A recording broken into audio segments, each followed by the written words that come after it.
بسم اللہ الرحمن الرحیم عن عقبۃ بن عامر رضی اللہ عنہ قال قلت یا رسول اللہ من نجات قال امسک علیک لسانک ولیسعک بیتک وابکی علی خطیئتک۔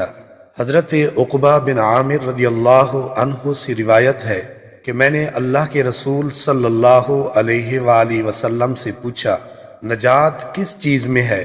آپ صلی اللہ علیہ وآلہ وسلم نے ارشاد فرمایا اپنی زبان کو قابو میں رکھو، اپنے گھر کو لازم پکڑو اور اپنے گناہوں پر رویا کرو۔ ناظرین، اس حدیث مبارکہ میں حضرت عقبہ بن عامر رضی اللہ عنہ نے آپ صلی اللہ علیہ وسلم سے آخرت میں نجات کے بارے میں پوچھا، اور یہ ہر اس مسلمان کا مقصد ہوتا ہے جو آخرت کی فکر رکھتا ہو۔ آپ صلی اللہ علیہ وسلم نے ارشاد فرمایا کہ اپنی زبان کو قابو میں رکھو، اس لیے کہ زبان کے خطرات بڑے اور اس کا نقصان زیادہ ہوتا ہے۔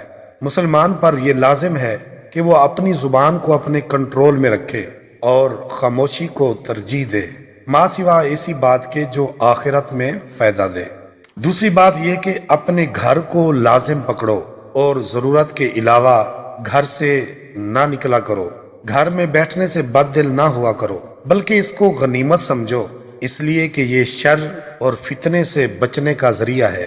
اور تیسری بات، اگر ہو سکے تو رویا کرو، ورنہ تو اپنی خطاؤں پر رونے کی شکل بنا لیا کرو، اور جو کچھ تم سے سرزد ہو گیا ہے اس کے لیے اللہ تعالیٰ کے حضور توبہ کرو۔ اللہ تعالیٰ اپنے بندوں کی توبہ قبول کر کے ان کے گناہ معاف کرتا ہے۔ رسول اللہ صلی اللہ علیہ وآلہ وسلم نے ارشاد فرمایا اللہ تعالیٰ اس شخص کو سرسبز و شاداب رکھے جو ہم سے کوئی حدیث سنے پھر اسے ویسے ہی آگے پہنچا دے جیسے اس نے سنی ہو۔